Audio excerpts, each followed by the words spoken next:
I am so proud of you. To come together so quickly, because we didn't start this until 4 o'clock Monday afternoon. And to have so many here and participate, I just can't tell you how proud I am of you. Thank you very, very much. And I think we can all agree that we love our home country, our visiting country, our tourist country of Mexico.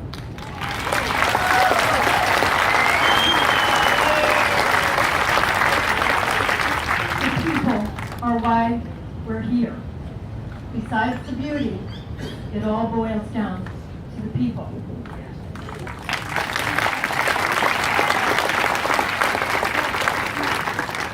I decided that I wanted to dedicate my being here and being involved to my mother, who's not with us anymore. But she was a strong woman and a survivor of a very dark period of our world history.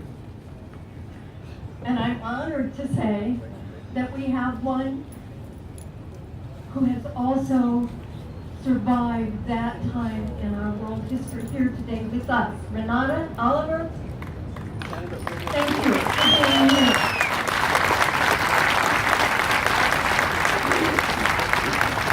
Thank you so much. Thank you. I never had lost her words, I don't think.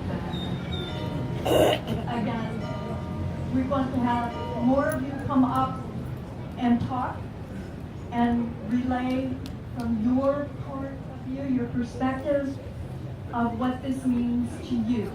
Again, we are here to move forward, to be positive, and to fight for what is right in this world. For human rights for all, gender, sex, creed, handicap, disability. We all have our battles that we fight. And we will continue to fight them. I would love in my lifetime, which is not that much longer, to see that we don't need to do this anymore.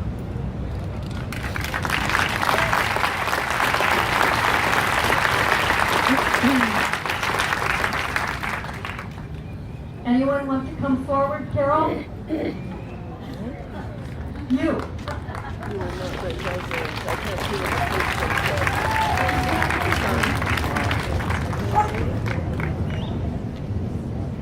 My name is Carol Delinko. I'm the past president of Interpride, which represents all the Pride organizations, the LGBT communities around the world.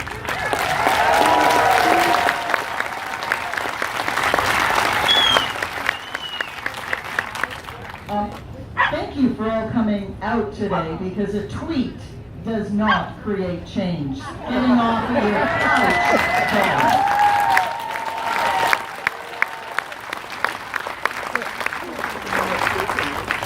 We are here today representing women and inclusiveness and diversity, and we're also here for those who cannot speak for themselves, for those who do not have governments that allow them to come out and be visible and speak their piece and stand up for their rights. So today, you represent those around the world that do not have the opportunity to be here and be free. Thank you.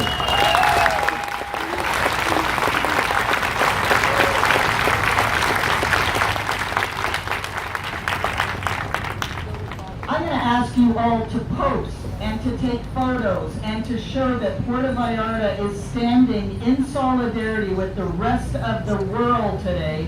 There are over 600 marches with hundreds of thousands of people supporting women's rights.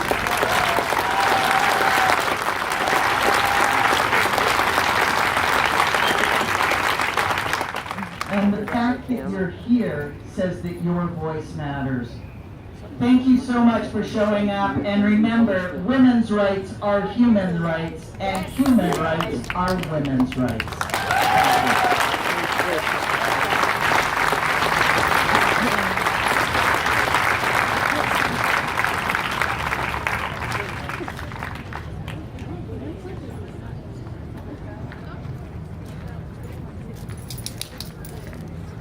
the one with the sign.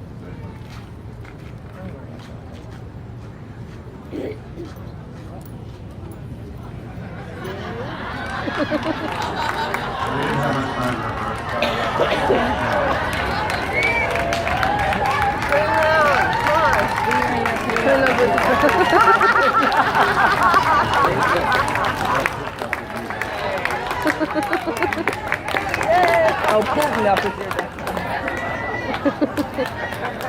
Get it? This shirt is a collector's item. The actress that played Nellie Olson on Little House on the Prairie autographed it. I was a little drunk and I didn't know where to sign it, so I had it. I'm Paul Portis. This is my partner Mark Noah.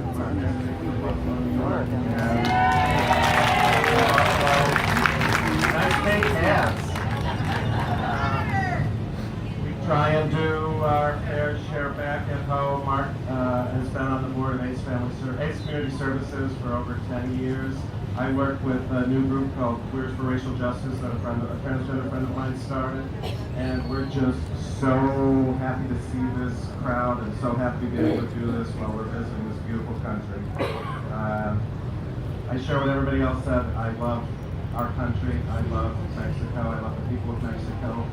Last year when I was here, this Trump mania started, and I was so appalled because I've never seen people work so hard. Mexican people work so hard, and they're so gracious, and they're so lovely.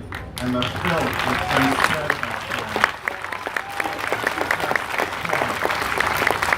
So, hopefully we'll be the start. Never stop. Resist. Sorry, let me say the last thing I said. Good luck, ladies.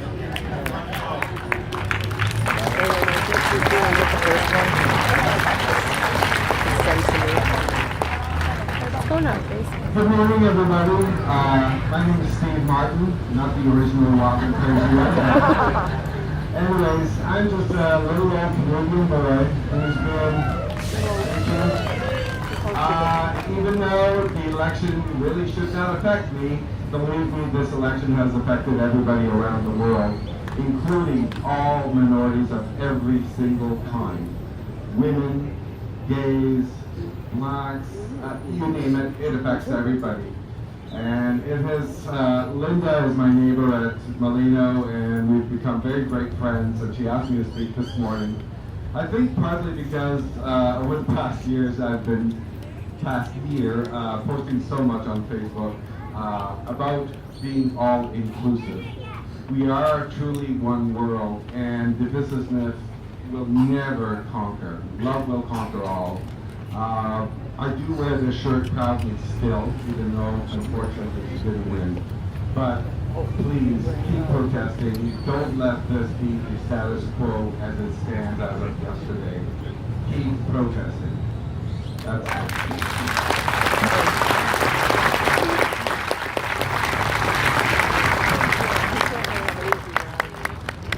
Now I'd like to introduce Georgia. She's going to tell you what her last name is, because I botched it up really bad. But Georgia has moved into our community and has just been welcomed with open arms. Her and her husband, Art Gole, are just dear people. And they have adopted Puerto Vallarta as their home, and they love it.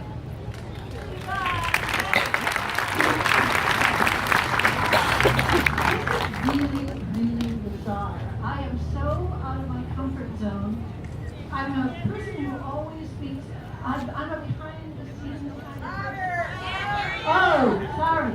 This is really not that kind of gathering. Sorry. What I'm telling you is that I am so out of my comfort zone speaking in front of a big group. But I feel very led to speak. My daughter is actually a Human Rights Watch attorney in New York City, but she took the 3 a.m. train twice to Washington, D.C. this week, once to speak about sexual assault in the military, which she's been dealing with higher-ups on that subject, and the other was to do the march today. So I felt in solidarity with her and everyone, I really wanted to speak. But I'm a behind the scenes person. My job is to, so this is just really not my comfort zone. There's could be fooling you, right? I'm a babbler. The DNA gene of brevity just sort of left me. Sorry about that too. But anyway, I do feel very led to share something so important from my own almost idyllic childhood in a tiny little town in Lamarza, Iowa.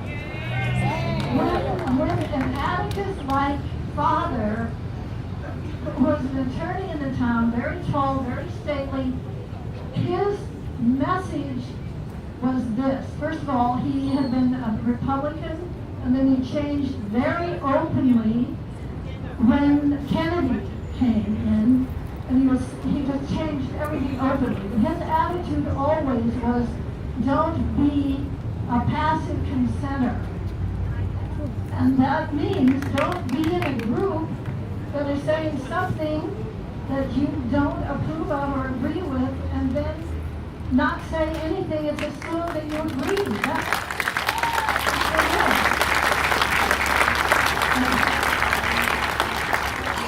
So my message is, I'm going to scratch at your elbow.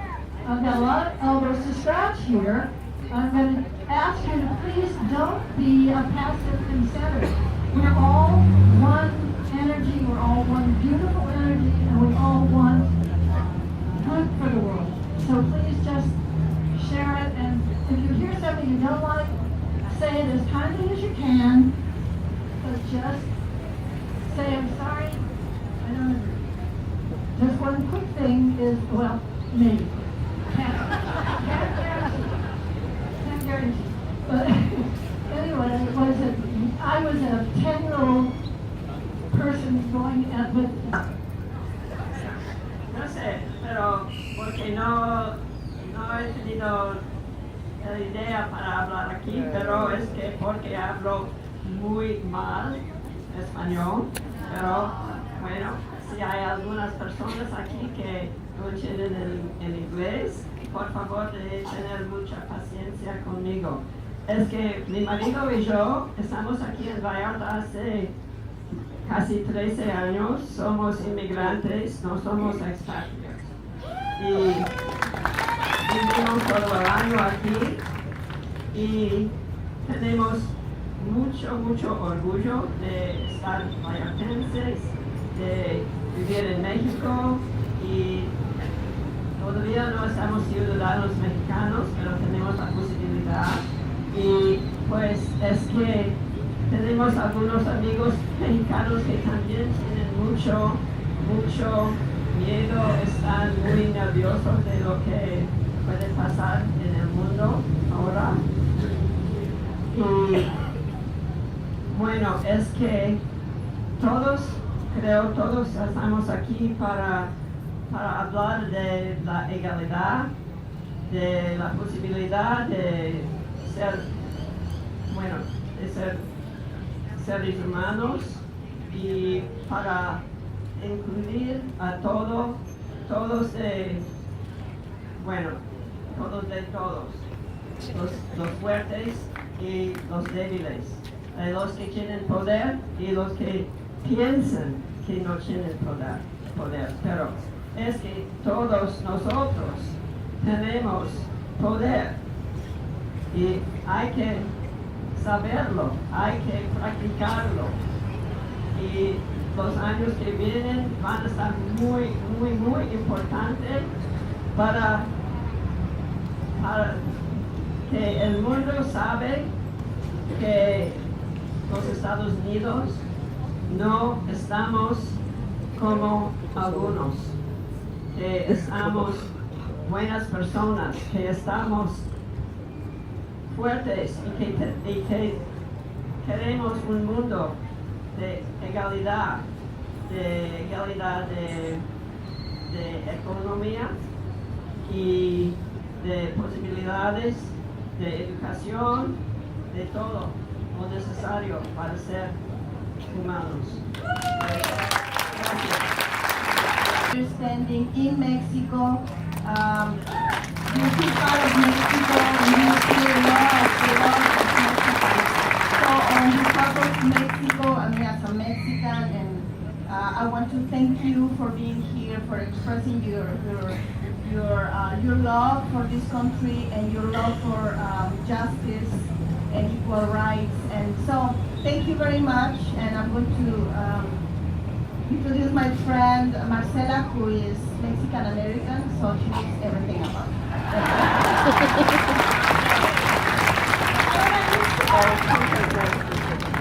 Buenos días. Yo me llamo Marcela Castellanos. Y ella es mi amiga Suri y les queremos dar las gracias por estar aquí. Muchísimas gracias, porque para mí ha sido una situación muy terrible, la verdad, muy terrible, porque tengo familia que vive en Estados Unidos, tengo mucha familia que vive en Estados Unidos y conozco a muchos inmigrantes y a muchos mexicanos que tienen mucho temor, muchísimo temor y están nerviosos y yo siento muchísimo por ellos, muchísimo. Entonces, muchas gracias por este apoyo porque necesitamos lo más que podamos recibir, ¿verdad? Necesitamos unirnos y poder levantar la voz a lo que no es justo. Y esto no es justo, cómo se está tratando a la gente, no nomás los mexicanos, pero los gays y toda la gente que se siente muy marginalizado ahorita. Entonces, bueno, ahora hablo en inglés. Okay, so I don't think I can translate all of that because I have no idea exactly what I said. It just came from my heart. I was born in the U.S. I'm of Mexican descent. My parents are from Guadalajara, Jalisco. And I grew up sort of sandwiched between two cultures, a bicultural situation where my parents spoke Spanish in the household and I grew up in a very English-speaking environment. So I never really felt a part of either culture, quite frankly. I was always sort of dancing in between both cultures. And so I say this because, and I'm going to get teary-eyed, because I was legally there. And there are so many people that don't feel like they belong at all. And it just breaks my heart. And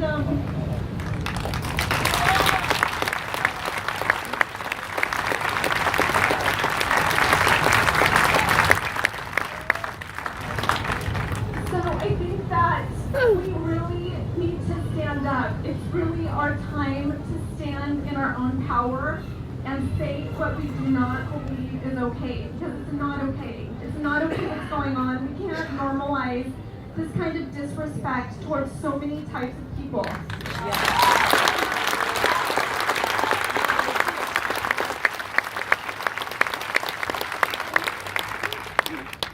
Every time I think about it, I get choked up. I think the election was probably one of the hardest things that I've had to experience in my lifetime up until now.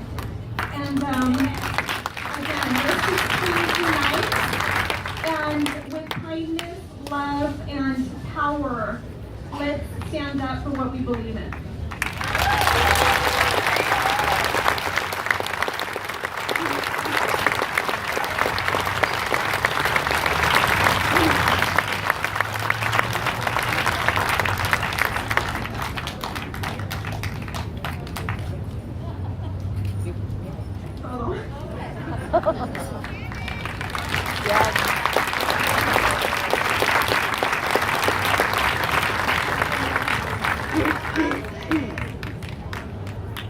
And now we have a very special guest that's going to talk about a topic that we have skirted around but haven't mentioned specifically. So, would you just... Thank you everybody for being here today. My name is Joan Peters Gilmartin. I'm from Massachusetts.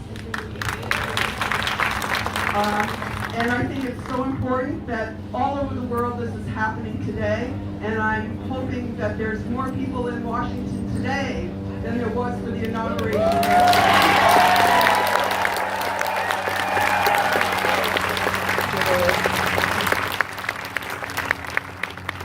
My mission today is to talk about something that's been going on in the United States to a significant degree. I'm a family medicine practitioner. I am a mother of loss. I lost my son 3 years ago this coming week to heroin addiction. Our country is being devastated by losses from opioid use. Narcoterrorism has killed 55,000 Americans in the past year. And partly this is due to the poor infrastructure of our healthcare system. We spent 60 years dismantling our mental health care system, and now when we need it most, we don't have the access and availability or even payment for services that are so desperately needed. And now we have a president who wants to get rid of our Affordable Care Act without anything to put in its place. So how is this going to help save lives? This president, through an entire 18-month campaign, had no policy whatsoever for dealing with health care or even the losses the United States is suffering. In my state alone, 5 people die every single day. Do you think we can continue to lose 55,000 Americans each year in the age group of young people who should be earning their living and paying taxes into the system? You think about that. If you think this doesn't affect your life because you don't have a child with substance abuse or mental health issues, you're fooling yourself, because they're the future taxpayers for all you people getting ready to retire or already retired. All right? So we have spent years fighting for the CARA, the Comprehensive Addiction Recovery Act. I've marched in my state capital. I've been a very fervent speaker. I've gone to Washington, D.C. and fought for our rights and pieces of legislation. And what did the people in power do in Congress? They passed the CARA bill in this summer. It was signed into law with absolutely no funding appropriated for it, so that congressional leaders could go back to their states and say, look at what we did. We're fighting the war on drugs. They did nothing. And it wasn't until Obama, at the very end of the year, signed the Cures 21st Century Cures Act, where it's getting $1 billion. This is a drop in the bucket for what is needed. So if we can send $10 billion to other nations to fight Zika virus and Ebola, we damn well better start spending some money in the United States to save our citizens. Thank you.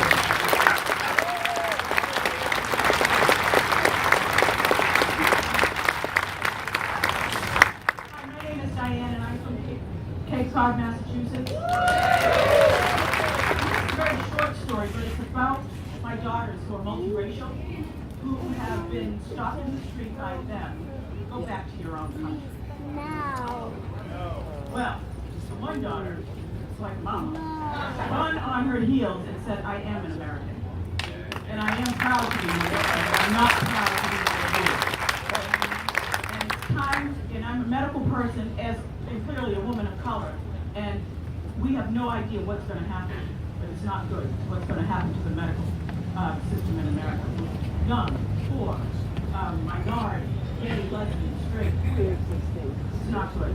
And it's time for us to remember, and my big thing now is the midterm elections. Can't do anything about what happened yesterday. But you live in different states, get out.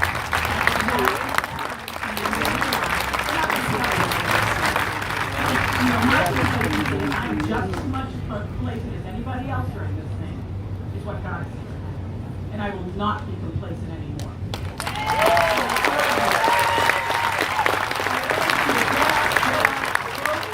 Keep your mind and get it done. Because it's our complacency who allowed John, the president, quote unquote, I call him it was the coronation of Don John. We can undo the people who got him. Today everybody has markets to go to, errands to run, or a blessed day at the beach. I want to thank you all for gathering today. None of us felt alone today. And I'd like to end our day, our time here today. First of all, I want to encourage you, talk to each other. There are people here with ideas, people who need help. Stay as long as you like and talk to each other. I'm going to officially end our gathering at the moment. If we can have just 60 seconds of silence where we honor and remember the people all over the world who are doing this today, and we hope for their safety, and where we stand united with all the people who aren't lucky enough to be us today.